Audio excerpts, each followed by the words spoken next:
سلام، دوباره خوش آمد میگم بهتون. خوش اومدید به دوره آموزشی هوش مصنوعی. این دوره یه دوره خیلی خفن هستش که قراره با هم دیگه کلی از ابزارهای هوش مصنوعی و برنامه‌هایی که با استفاده از اونها میتونیم تو تولید محتوامون خیلی محتوای جذاب و حرفه‌ای و بروزی درست کنیم و با هم دیگه بررسی کنیم و یاد بگیریم. یکی از ویژگی‌هایی که این دوره آموزشی داره، توی جلسه قبلم بهتون گفتم، این دوره آموزشی دائما در حال آپدیت شدن هستش. یعنی تا چند سال آینده هم هر هوش مصنوعی جدیدی که بیادش یا چیزی ترند بشه، ما به دوره آموزشی شما اضافه می‌کنیم. تو این جلسه اول قصد داریم که بهتون یه سری توضیحات بگم از اینکه اصلا با فضای هوش مصنوعی آشنا بشید، ببینید که قراره چه چیزایی با هم دیگه یاد بگیریم تو این دوره آموزشی و با اصول پرامپت نویسی آشنا بشیم، ببینیم که اصلا پرامپت چی هستش و چه ویژگی‌هایی ما باید رعایت بکنیم توی نوشتن اون پرامپتمون. با یه سری اصطلاحات آشنا بشیم که اگر اونا رو بلد باشین خیلی تو جلسات بعدی میتونه کمکتون بکنه. این جلسه خیلی جلسه مهمیه. پیشنهاد میکنم که چند بار ببینیش و حتما یه کاغذ خودکار دم دستت باشه، چون خیلی نکات زیادی رو میخوام بگم که حتما باید یادداشتشون بکنی،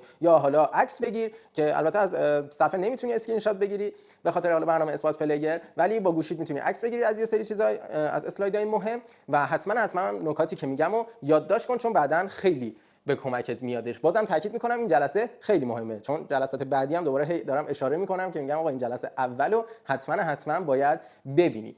خب بریم سراغ موضوعی که می‌خوایم راجع بهش صحبت کنیم. تو این دوره آموزشی قراره چی یاد بگیریم؟ تو این جلسه آشنایی کلی با فضای هوش مصنوعی و اون نرم افزارها و ابزارهایی که می‌خوایم باهاشون کار کنیم و داریم و همینطور با اصول AI یا هم هوش مصنوعی آشنا میشیم. آموزش پرامپت نویسی رو داریم که جلوتر بهتون میگم اصلا پرامپت چی هستش. شما اصول پرامپت نویسی رو یاد بگیرین، در واقع میتونم بگم یکی از مهمترین بخش‌ها که نتیجهش میشه این که شما یه جنریت خوب داشته باشین یا یه عکس خوب بسازین، این پرامپت نویسی است. شما باید پرامپت نویسی رو خیلی خوب یاد بگیرین که جلوتر حالا کامل بهتون میگم چی هستش. آموزش کامل هوش مصنوعی میدجرنی رو داریم که توی حوزه‌های مختلف رو بررسی می‌کنیم. میدجرنی یکی از هوش مصنوعی قوی تو حوزه ساخت تصاویر یا جنریت کردن تصویر هستش که تو حوزه تبلیغات، ساخت تصویر، معماری، سینما، ساخت لوگو و همینطور طراحی سایت و مباحث دیگه که حالا به صورت آپدیت کم کم به دوره اضافه میشه، همه اینا رو برای شما آموزش دادیم. آموزش کامل استیبل دیفیوژن رو داریم، یکی از قدرتمندترین و هوش مصنوعی رایگان بسیار قوی که باهاش میتونین هم انیمیشن بسازین، هم ویدیو بسازین، عکس بسازین. کلا خیلی دنیای بزرگی داره، قراره که با هم دیگه یاد بگیریمش. ساخت انیمیشن با هوش مصنوعی رو داریم. آموزش هوش مصنوعی های رایگان، یه سری از ابزارهایی که رایگان، البته فعلا رایگان هستن، چون معمولا هوش مصنوعی وقتی اول نسخه آزمایشیش میادش رایگانه و بعد یه مدت که کاربرا زیاد میشن اینا هم پولی میشه. خب ولی اون هوش مصنوعی که رایگان هست فعلا ما بهتون معرفی می‌کنیم تو این دوره. هوش مصنوعی در تدوین و طراحی گرافیک تکنیک‌هایی یاد می‌گیریم که چجوری با ترکیب نرم افزارهایی مثل فتوشاپ، پریمیر، افتر افکت و همینطور هوش مصنوعی بتونیم کارهای خیلی خفن انجام بدیم. و هوش مصنوعی در موبایل که بیشتر این ابزارهایی که دارم بهتون میگم خب با گوشه موبایل هم میتونین انجام بدین غیر از استیبل دیفیوژن. البته اونم حالا باز یه سری چیزای مشابهش هست تو گوشه موبایل. ولی مثلا میدجرنی اپ موبایل داره. خیلی از هوش مصنوعی دیگه که حالا توی روند آموزش با هم دیگه کار می‌کنیم اونم نسخه موبایل دارن، یعنی اگر سیستم هم نداشتین میتونین با گوشه موبایلتون انجام بدین. و این دوره سالیان سال آپدیت داره، یعنی سرفصلی که الان من دارم بهتون میگم برای این تاریخ هستش. الانی که داریم دوره رو ضبط می‌کنیم ممکنه مثلا 2 ماه 3 ماه دیگه یه سری ابزارهای جدید، هوش مصنوعی جدید بیادش و همه اونا رو ما براتون آموزشش رو اضافه می‌کنیم. شما یک بار هزینه کردین برای این دوره آموزشی و سالیان سال میتونین ازش استفاده کنین. خب بریم سراغ یه چیز خیلی مهم، هوش مصنوعی تهدید یا فرصت. چون خیلی به من پیام میادش، واقعا این چند وقتی که یه سری از هوش مصنوعی‌ها ترند شد تو فضای مجازی، خیلی به من دایرکت اومد که آقا الان ما بیکار میشیم دیگه، هوش مصنوعی اومده ما باید جمع کنیم بریم. در صورتی که میتونم بگم دو دسته آدم الان وجود داره. یه سری از افراد کلا الان کارو بوسیدن گذاشتن کنار، گفتن آقا ول کن دیگه، الان ناامید شدن. یه سری از افراد هم مثل خود ما اومدیم آموزش دیدیم، یاد گرفتیمش و ازش به عنوان یک فرصت استفاده کردیم و الان بخشی از درآمد ما همین هوش مصنوعی هستش. ببینید بچه‌ها، هوش مصنوعی الان چیزی نیستش که بگیم یه بازار کار جدا داره، یعنی کسی که مثلا بلد باشه میتونه تو حوزه هوش مصنوعی درآمد داشته باشه. فعلا اینجوری نیست، ولی اگر از این ابزار درست استفاده بکنین تو کارتون میتونین از خیلی جلو بزنین و کارهای خلاق‌تر و جذاب‌تری رو انجام بدین. مثال میزنم، تو حوزه کاری خود ما که تدوین و ادیت ویدیو هستش، ما با ترکیب نرم افزار با هوش مصنوعی اومدیم تولید محتواهای جذابی رو ایجاد کردیم، هم تو یوتیوب هم تو اینستاگرام. و حالا شما هر شغل دیگه‌ای دارین، مثلا کارتون معماریه، میتونید از این ابزار کمک بگیرین. اگر کارتون به عنوان مثال فروشگاه دارین، مثلا فروشگاه موبایل، فروشگاه لباس، برای عکاسی تبلیغاتی، ساخت ویدیو، چون ببینید تولید محتوا یه چیزیه که برای همه کسب و کارها هستش و همه کسب و کارها لازمشون اینه که تولید محتوا داشته باشن. حالا اگر شما بیاین از هوش مصنوعی کمک بگیرید برای تولید محتواتون، میتونید کارهای خلاق‌تری بزنین و از اون طرف الان چون موضوع داغ و ترندی هستش، میتونین ویو خیلی خوبی بگیرین و بازخورد خیلی خوبی داشته باشه، حالا روی جذب مخاطب، روی افزایش فالوور و همینطور روی فروشتون در نتیجه. پس این سوال که هوش مصنوعی ما رو بیکار میکنه رو بهش جواب دادم و گفتم که هوش مصنوعی ابزاریه برای بهتر کار کردن و افزایش سرعت و کیفیت کار. یه مثال میزنم براتون. این تصویر رو نگاه کنید. به عنوان مثال ما یه سفارش کار گرفتیم که از این محصول، حالا کرم آرایشی، محصول آرایشی، هر چیزی که هستش، یه عکاسی باید انجام بدیم. برای اینکه بخوایم این عکس تبلیغاتی رو بگیریم، ما باید بریم براش یه سری المان بگیریم، مثلا یه سری برگ و اینا بگیریم، بک‌گراند آماده بکنیم، تجهیزات موپردازی حرفه‌ای نیاز داریم و یه کار خیلی زمانبر و هزینه بری هستش. حالا همین رو ما میایم از هوش مصنوعی کمک میگیریم. میایم به هوش مصنوعی میگیم که آقا من یه تصویر میخوام که ببینید این توصیفی که ما داریم انجام میدیم بهش میگن به اصطلاح پرامپتمون. بهش میگیم که آقا ما یه تصویر محصول آرایشی داریم که میخوام که مثلا بک‌گراندش یه سری برگ سبز باشه، یا حالت سانرایز لایتینگ داشته باشه، یعنی یه حالت طلوع خورشید اون پشت باشه و یه سری گل و گیاه باشه. اینا همه میشه اون مراحل پرامپت نویسیمون که میایم یه سری توصیف به هوش مصنوعی میدیم و میگیم ازش میخوایم که اینو برای ما جنریت کنه و بسازه. یه همچین تصویری رو به ما میده. البته این نکته رو بگم که محصول خودتون رو روش نمیذاره، یه محصول دیگه براتون اونجا یه مدل میذاره و شما فقط تنها کاری که باید انجام بدین اینه که بیاین با حالا اون فضای نورپردازی که این بک‌گراندتون داره روی محصول خودتون نورپردازی انجام بدید، عکس بگیرید و با استفاده از نرم افزار فتوشاپ این دو تا رو با هم دیگه جایگزین کنین که توی جلسات دوره اینو به صورت کامل بهتون آموزش دادیم، هم عکاسیشو، هم حالا ساخت اون عکس تبلیغاتی با هوش مصنوعی، همین که با استفاده از نرم افزار فتوشاپ اون جایگزینی رو انجام بدیم توی دوره آموزشی کامل بهتون آموزش دادیم. هوش مصنوعی چجوری کار میکنه؟ خب هر کدوم از ابزارهای هوش مصنوعی به یک نوع اون کار جنریت رو بر ما انجام میده. اما کلیتش اینه، از نظر تکنیکی هوش مصنوعی الان اینجا با میجرنی ما داریم راجع به میجرنی صحبت میکنیم. نوع هوش مصنوعی جنراتیو ای آی هست که میتونه المان‌های زبان طبیعی یا انسان رو به تصویر تبدیل کنه. یعنی ما میایم یه جمله رو براش مینویسیم، یه توصیفی رو بهش میدیم که به اصطلاح همون پرامپتمون هستش و میاد برای ما اونو تبدیلش میکنه به یک عکس. پس میادش زبان طبیعی یا زبان انسان رو به تصویر تبدیل میکنه. اما هوش مصنوعی میدجرنی کلا تو چه بستری هست و چجوری میتونیم ازش استفاده کنیم؟ نحوه نصب تمام این هوش مصنوعی‌ها رو توی دوره بهتون آموزش دادم و قدم به قدم چون موقع نصبش خیلی ارور و مشکلات زیادی ممکنه براتون پیش بیاد، همه رو به صورت کامل بهتون توضیح دادم تا هیچ مشکلی نباشه.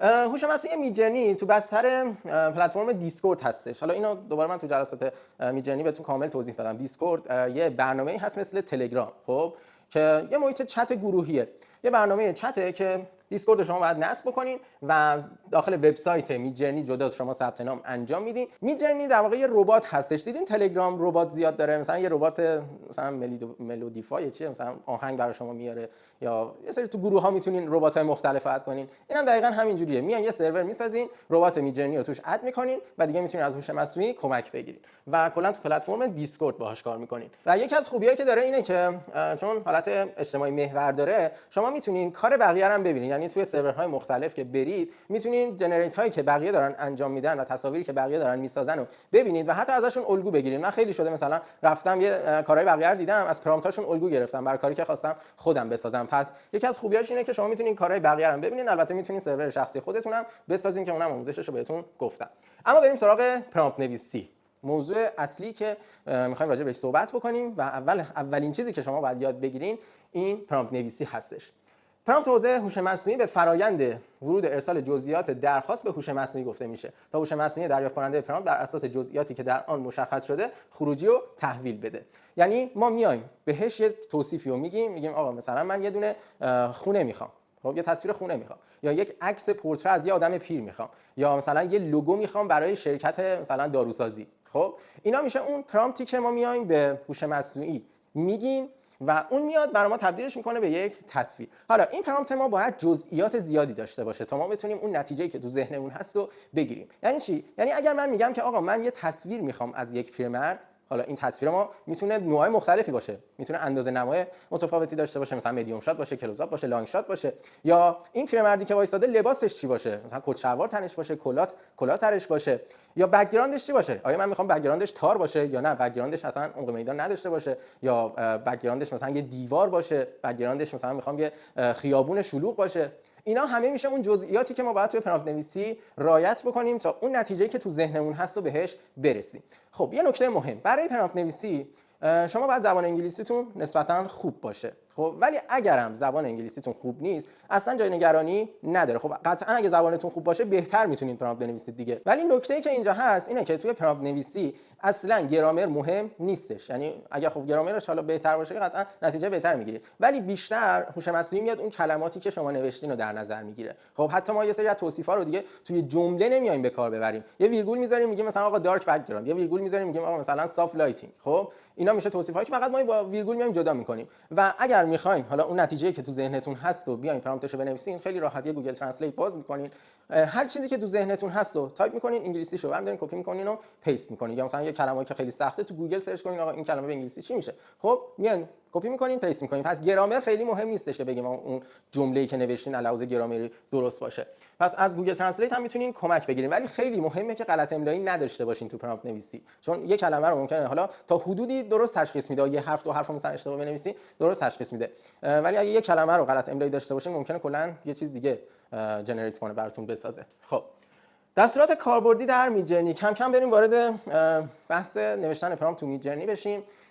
تو ادامه اسلایدا خیلی چیزای جذابی براتون آوردم. من برای پاورپوینت واقعا خیلی وقت گذاشتم و خیلی پاورپوینت ارزشمندیه. حالا بیشتر مباحثی که جلوتر هست، چون بهتون تکنیک‌های نورپردازی آوردم، تکنیک‌های رنگ برای نوشتن رنگ که خیلی کمکتون میکنه اگه زبان انگلیسیتون هم خوب نیستش از این اصطلاحاتی که براتون آوردم استفاده بکنید. خب دستورات کاربردی تو میدجرنی، اولین دستور مهمی که ما برای جنریت کردن تصویر ازش استفاده میکنیم اسلش ایمیجین هستش. خب که ما با این وقتی تو میدجرنی میزنیم اسلش ایمیجین، دقیقاً جلوش بر ما مینویسه پرامپت، یعنی تو این کادر ما باید بیایم شروع کنیم پرامپتمون رو نوشتن. اگه اینو نزنین و پرامپت بنویسین هیچ اتفاقی نمیفته. همه اینا رو بچه‌ها به صورت عملی تو جلسات بعدی با هم دیگه کار می‌کنیم. الان من فقط دارم کلیتش رو میگم که ذهنیتتون آشنا باشه با فضاش. خب پس اسلش ایمیجین رو میزنیم و شروع می‌کنیم به نوشتن پرامپتمون. دقیقاً تو این تصویر پایین که دارید می‌بینید ببینید یه اسلش ایمیجین و جلوش نوشته پرامپت، اینجا شروع می‌کنیم به نوشتن پرامپتمون. خب یه سری از دستورهای کاربردی دیگر رو براتون اینجا آوردم که باز اینا رو به صورت عملی تو جلسه بعدی با هم کار می‌کنیم. اسلش هلپ برای نمایش اطلاعات و نکات کاربردی درباره بات میدجرنی که حالا نسخه میدجرنی رو بهتون نشون میده و حالا اطلاعات بیشترش. و بعدی اسلش اینفو هستش که برای نمایش پروفایل، طرح کاربری، اعتبار باقی مونده و کلا اطلاعات کاربریتون استفاده میشه. این نکته رو من یادم رفت بهتون بگم که برای استفاده کردن از میدجرنی شما باید اکانتش رو بگیرین، ولی اکانتش انقدری گرون نیستش. خب واقعا ارزشش رو داره که ازش استفاده کنین، اکانتش رو بگیرین. یه پلن بیسیک داره، حالا تو جلسه بعد کامل بهتون توضیح میدم. پلن بیسیکش ماهانه 400 خورده 500,000 تومان هستش، تقریبا $10 که میتونین تهیه بکنینش. خود روند آموزشمون هم با همون پلن بیسیکش پیش بردیم. سابسکرایب یه لینک اختصاصی برای حساب کاربری دیسکورد فعلی شما هست که ایجاد میکنه براتون و نیاز به ورود جداگانه از طریق وبسایت رو از بین میبره. ریلکس، این حالا یه دونه ال فکر کنم اشتباه من گذاشتم، این ریلکسه که اگر حساب کاربری پولی داشته باشین براتون فعال میشه، چون یه حالت ریلکس مود داره، حالت فست مود داره که حالا اینا رو جلوتر تو جلسات بعد کاملتر بهتون میگم. ولی حالت ریلکس مود اگر پلن پروش رو شما بگیرید که اون خب یه مقدار گرونتره، ولی دیگه میتونین نامحدود هر چقدر دلتون خواستش جنریت کنین. تو پلن بیسیکش ماهانه 200 تا عکس فکر میکنم بشه جنریت کرد، ولی برای خود من و چند نفر دیگه پیش اومده بود که حتی 200 تا بیشترم تونستیم بسازیم، یعنی فکر کنم بیشتر از 200 تا اجازه بده بهتون. پرایوت، در این حالت شما تنها میتونید خروجی تصویر خودتون رو مشاهده کنید، اما بهره مندی از اون ماهانه $20 هزینه اصلا زیاد مهم نیست. فقط من نوشتم که در جریان باشین که همچین قابلیتی هم داره که فقط میتونید خروجی تصویر خودتون رو داشته باشید. دستورات کاربردی تو پرامپت نویسی، ما یه چیزی داریم به اسم دش یا 2 تا خط فاصله. خب که 2 تا خط فاصله میزنیم، یه دستوری رو میدیم و جلوش هم یه مقداری رو براش مشخص میکنیم. دستور اول دش HD هستش که برای استفاده کردن از این دشته شما یه الگوریتمی در واقع دارین ایجاد میکنین که باعث میشه عکسایی که برای شما میسازه عکسای با کیفیت تر و های کوالیتی تری باشه.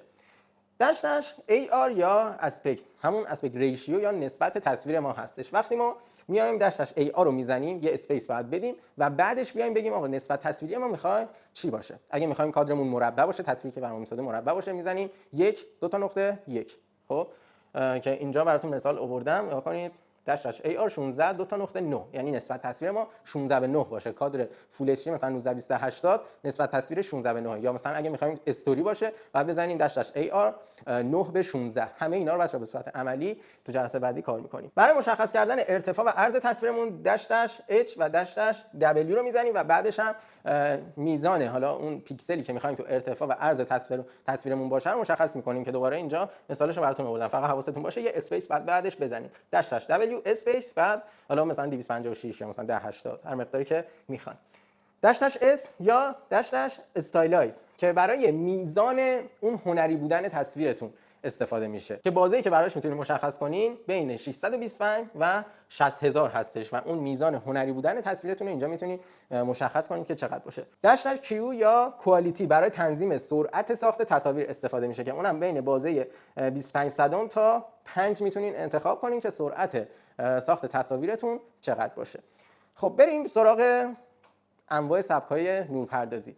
بچه‌ها از این اسلاید به بعد من فقط براتون اومدم یه سری پرامپت های کلمات کلیدی و کاربردی برای پرامپت نویسی آوردم که دیگه از اینجا به بعد من زیاد صحبت نمی‌کنم، فقط یه سریاشون که حالا مهم هست رو بهتون توضیح میدم، ولی فقط در جریان باشید که از این عنوان‌ها میتونین استفاده بکنین برای نوشتن یک پرامپت بهتر. خب من رو هر کدوم از اینا یه کوچولو مکس میکنم و شما حالا اگه میخواین یادداشت بکنین ویدیو رو استاپ بکنین یا عکس بگیرید که اینا رو داشته باشین، یا بعداً حالا میتونین همین جلسه رو مجددا نگاه بکنین. ولی اونایی که فکر میکنید به کارتون میاد و بعداً تو آینده حالا جلسات بعدی رو دیدید با نحوه پرامپت نویسی آشنا شدید، کامل دیدید که تو حوزه کارتون چه سبکی رو بیشتر میخواین کار بکنین، برگردین تو این جلسه و اونایی که به کارتون میاد رو یادداشت کنین. از این اسلاید فقط ما سبکای نورپردازی رو داریم که اینا الان مثلا یه سری از سبک‌های نورپردازی هستش که پیدا کردن اینا بچه واقعا برای من خیلی زمان بر بود و سخت بودش که براتون این اسلاید رو آماده کردم. باز اینجا مثلا یه سری از سبک‌های نورپردازی دیگر رو می‌بینین.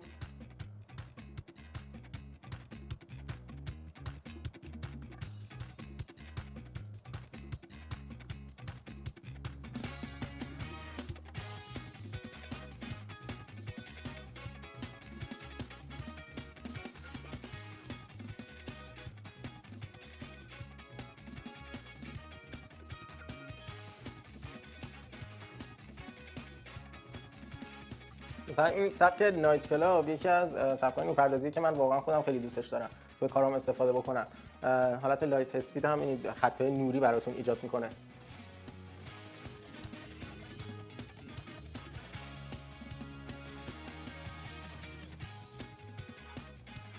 خب این اسلاید پرکاربردترین و مهمترین سبک‌های نورپردازی هستش که ما تو پرامپتمون ازشون استفاده می‌کنیم. سینماتیک لایتینگ رو داریم که نورپردازی سینمایی روی اون جنریتور تصویرمون انجام میده. استودیو لایتینگ رو داریم که توی عکاسی تبلیغاتی یا پورتره خیلی استفاده میشه. اگر شما به عنوان مثال به هوش مصنوعی میگین برای یکی از محصولاتتون یه بک‌گراند بسازه، برای اینکه بخواید سبک نورپردازیش نزدیک باشه به اون چیزی که خودتون عکس میگیرین، میتونین از استودیو لایتینگ استفاده کنیم. و همینطور سافت لایتینگ و هارد لایتینگ یکی از پرکاربردترین است. هارد لایتینگ ما سایه‌های خیلی لبه‌های سایه‌ها خیلی تیز هستش و سایه‌های خشنی به اصطلاح داره تصویرمون، ولی سافت لایتینگ یه جورایی نور دیفیوز شده است که روی حالا سوژه‌مون داریم. همین سافت باکسایی که تو استودیو استفاده میشه ازش دقیقاً اون سبک نورپردازی رو داره و سایه‌ها خیلی نرم‌تره. تو عکاسی‌های پورتره یا عکاسی‌های محصولات هم خیلی استفاده میشه سافت لایتینگ. و بریم سراغ بعدی‌ها.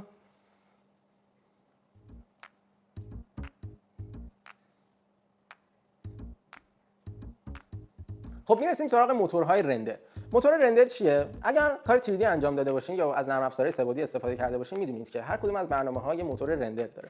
مثلا موتور رندر سینما 4D یا موتور رندر اوکتان یا مثلا رید شیفت، اینا میادش رو سینما 4D نصب میشه و یک رندر متفاوت تری رو میده. خب از اینجا شما تو هوش مصنوعی هم میتونید موتور رندر مشخص بکنید که به چه موتور رندری نزدیکتر باشه اون خروجی تصویری که دارین میگیرین. کسایی که کار معماری انجام میدن یا از نرم افزارهای 3D استفاده میکنن این بخش بیشتر به کارشون میاد که فضاتون رو بیشتر میبره سمت اون رندری که از نرم افزار میگیرین. به عنوان مثال نگاه کنید از واژه رندرینگ انجین که استفاده کنین که حالا سبک رندر رو شما دقت کنین، اون تصویری که توش هست اصلا مهم نیستش. سبک رندر بیشتر شبیه چیزیه که تو نرم افزار ساخته شده، یا مثلا اوکتان رندر، سینما 4D رندر. یعنی سینما 4D مثلا یه حالت موشن گرافیک تری داره که بیشتر حالا موتور رندر خود سینما 4D برای ساخت موشن گرافیک و اینجور چیزا استفاده میشه، ولی اوکتان یا واقعا رندرها که روش نصب میشه بیشتر برای جلوه ویژه استفاده میشه و رندر طبیعی تری به شما میده.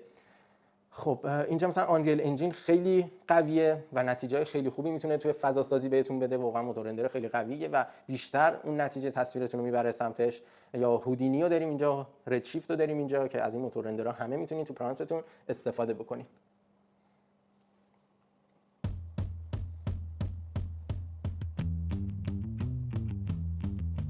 یا مثلا اینجا زیبراش یا اسکچ فب برنامه‌هایی هستش که بیشتر برای طراحی صورت و مدل سازی صورت و چهره استفاده میشه. اگر شما بخواید یه مدل چهره یا صورت داشته باشین میتونین از این موتور رندرها استفاده کنید.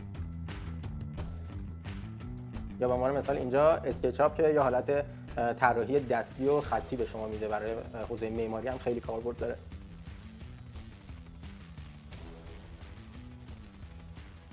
خب میرسیم سراغ رزولوشن.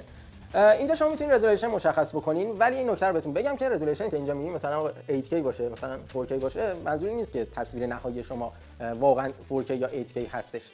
بیشتر میادش براتون جزئیات یا دیتیل تصویر رو بیشتر میکنه. یعنی اگه تو پرامپتتون میگین 8K یا 4K بزنین، ببینید الان تو این تصویرها دقت بکنید، جزئیات تصویر میاد بیشتر میشه، تصویر ما به اصطلاح شارپ تر میشه اگه از این پرامپت ها استفاده بکنید. یا مثلا اولترا اچ دی، فول اچ دی، از اینا میتونید توی تصویراتون استفاده بکنید تا جزئیات بهتری بگیرید.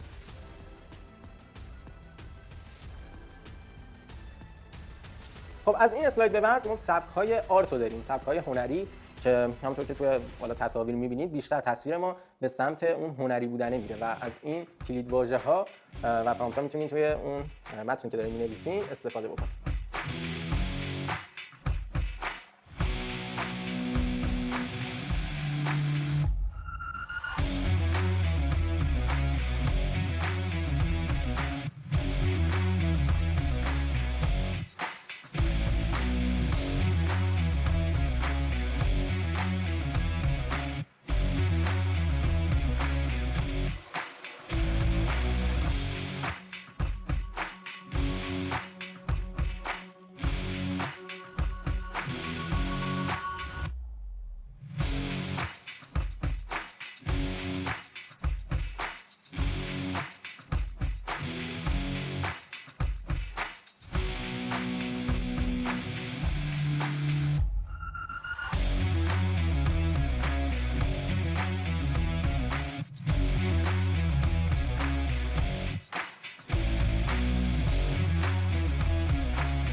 خب یه سری از سبک‌های رنگ رو داریم. برای رنگ خب شما میتونین حتی یک رنگ به تنهایی هم توی پرامپتتون استفاده بکنید. یعنی به عنوان مثال من میام به میدجرنی میگم که یک عکس تبلیغاتی میخوام از یه مثلا رژ لب که بک‌گراندش توسی باشه. می‌نویسم مثلا فوتوگرافی آف لیپستیک، بعد یه ویرگول می‌نویسم مثلا دارک بک‌گراند یا گری بک‌گراند. خب وقتی شما به یک رنگی رو به عنوان بک‌گراندتون مشخص کنید، یا اگه یه عکس مثلا صنعتی می‌خواید می‌زنید وایت بک‌گراند، دیگه اصلا امکان نداره رنگ دیگه‌ای رو به عنوان بک‌گراند برای شما قرار بده، چون شما تو پرامپتتون اینو نوشتید. حالا میگم یا میتونید یه رنگ به کار ببرین یا ترکیب رنگ‌های مختلف، مثلا رد اند بلو بک‌گراند. خب همینطور برای نورپردازی میتونید بنویسین رد اند بلو لایتینگ. خب نورپردازی که رو محصول انجام میده برای شما رنگی میشه. و حالا یه سری دیگه از سبکایی که این مقدار خاص‌تر هست و براتون اینجا آوردم، ولی به رنگ به تنهایی هم شما میتونین بنویسین برای اون رنگی که به تصویرتون میخواین بدین. خب میرسیم سراغ مبحث جذاب کامرا یا نوع دوربین و همینطور اندازه‌نماها. من اندازه‌نماها رو دیگه براتون نیاوردم چون فکر می‌کنم اکثرا باهاشون آشنایی دارید.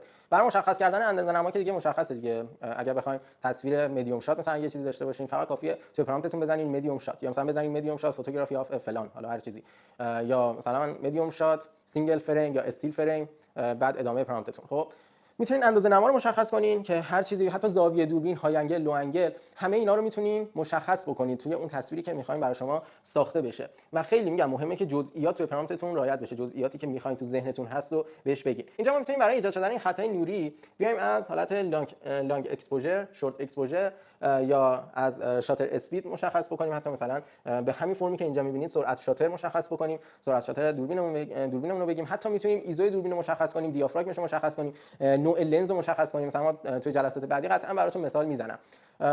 یه تصویر پورتره میخوایم از مثلا یه پسر جوون بعد میایم نوع لنز دوربینمون رو مشخص می‌کنیم، میگیم که مثلا سیگما یا مثلا سونی 50 میلیمتر f1.4 f1.2 ایزو 800. دقیقاً میایم اینا رو تو پرامپتمون می‌نویسیم. قطعاً تو جلسات بعدی براتون مثال میزنم با نحوه نوشتنش آشنا بشید و نتیجه‌ای که میگیریم اگه مثلا بیایم f پایین بگیم f1.8 بگیم بک‌گراندمون تار میشه. اگه بیایم f بالا مثلا بگیم آقا f12 f مثلا 8 بک‌گراندمون میزان اون بوکه شدن پشت تار شدن پشت کمتر میشه. ببینید اینجا باز مثالاشو براتون آوردم. اپرچر یا f2.8 22 نکنید دقیقاً تصویرایی که به شما میده با اون عمق میدانی هستش که ازش خواستید. یا از یه سری کلمات کلیدی مثل دفاع فیلد میتونید استفاده کنید. مثلا پایین نگاه کنید نوشته پرسن مدیوم دفاع فیلد، یعنی تو عمق میدان قرار بگیره و پشت که میبینید کلا تار شده. برای ایجاد شدن بوکه تو تصویرتون میتونید از دیفیوز استفاده کنید یا آن فوکوس یا حتی کلمات مثل بلر یا حتی خود بوکه، از اینا میتونید استفاده بکنید تا تصویرتون حالت بوکه ها یا نورایی که تار شده به صورت بوکه در اومده اونا رو داشته باشین تو تصویر.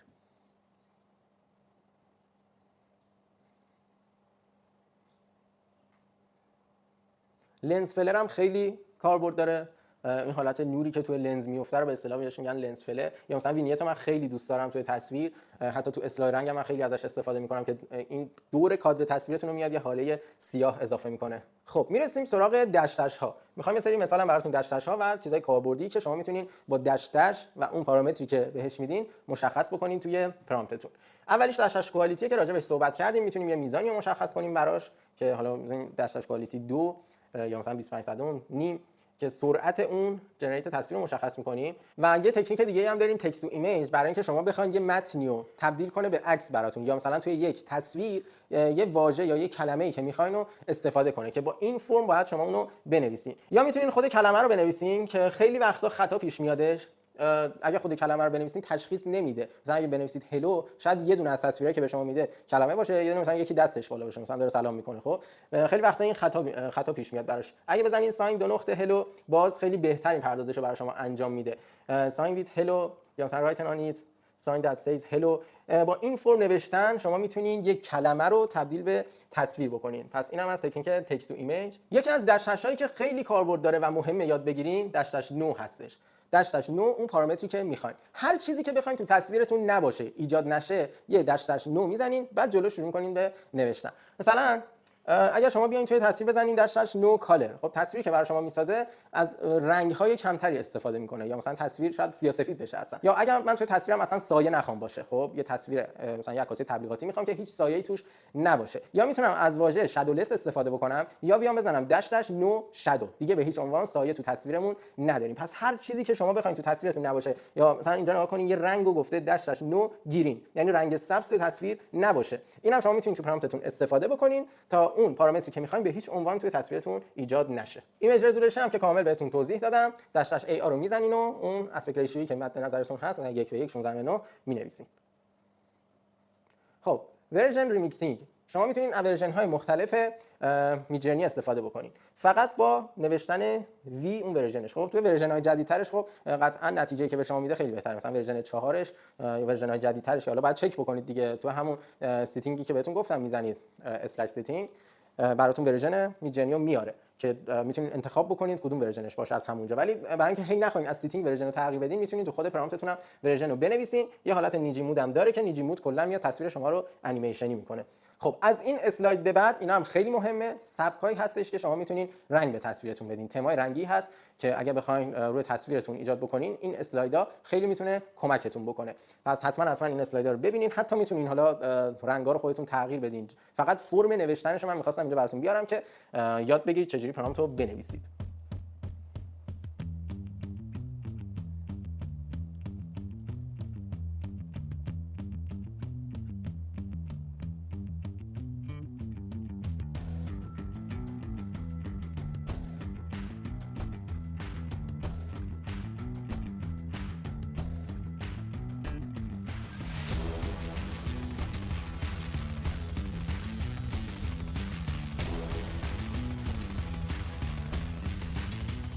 خب به انتهای این جلسه آموزشی رسیدیم. امیدوارم که این جلسه لذت برده باشی. باز تاکید میکنم این جلسه خیلی مهم بود و پیشنهاد میکنم چند بار ببینیش، نوت برداری یادت نره. هم از این جلسه هم جلسات بعدی یه دفتر کنار بذار، چون خیلی نکات زیادی قراره بگم و پارامترهایی که تغییر میدیم توی هوش مصنوعی یا نیازه که حتما یه دفتر کاغذ داشته باشی، یه سری چیزاشو بنویسی که یادت نره. و پیشنهاد دیگه که برات دارم اینه که جلسات بعدی رو ببین، با نحوه نصب حالا هوش مصنوعی آشنا شو، روی سیستمت بریز، یکم باشون کار کن و وقتی فضای کاری و حوزه کاریت مشخص شد که کجا میخوای از هوش مصنوعی کمک بگیری و استفاده کنی، بیا یه بار دیگه این جلسه رو ببین و اون پرامپت هایی که بهت گفتم، کلمات کلیدی که بهت گفتم، یه بار دیگه بررسی کن، ببین کدوما به کارت میاد و اونا رو جدا کن، یه لیست بکن یا تست بکن توی پرامپتی که داری مینویسی، نتیجه ها رو با هم دیگه بررسی کن، از دش‌دش‌ها استفاده کن، تاثیرش رو خودت هم تجربه کنی و کلا استفاده کردن از ابزارهای هوش مصنوعی یه چیز کاملا تجربی هستش. یعنی هر چقدر تو بیای از پرامپت‌های بقیه استفاده بکنی، کمک بگیری، چیزهای مختلف رو توی پرامپت تست بکنی، جنریت‌های مختلف رو چک بکنی، متوجه میشی که بعداً حالا بخوای خروجی بگیری چه نوع پرامپتی بنویسی. پس هر چقدر بیشتر تجربهش بکنی، بیشتر تصویر بسازی، در آینده ممکنه مثلا یه ماه دو ماه دیگه خیلی توی حوزه حرفه‌ای میشه قطعاً و تصویرهایی که میگیری دیگه به اون چیزی که تو ذهنته بیشتر نزدیکه. بریم سراغ جلسات بعدی که می‌خوایم هوش مصنوعی رو سیستممون نصب کنیم. اول از همه از میدجرنی شروع می‌کنیم، بعد میریم سراغ استیبل دیفیوژن و بعدم هوش مصنوعی‌های دیگه. جلسه بعدی منتظر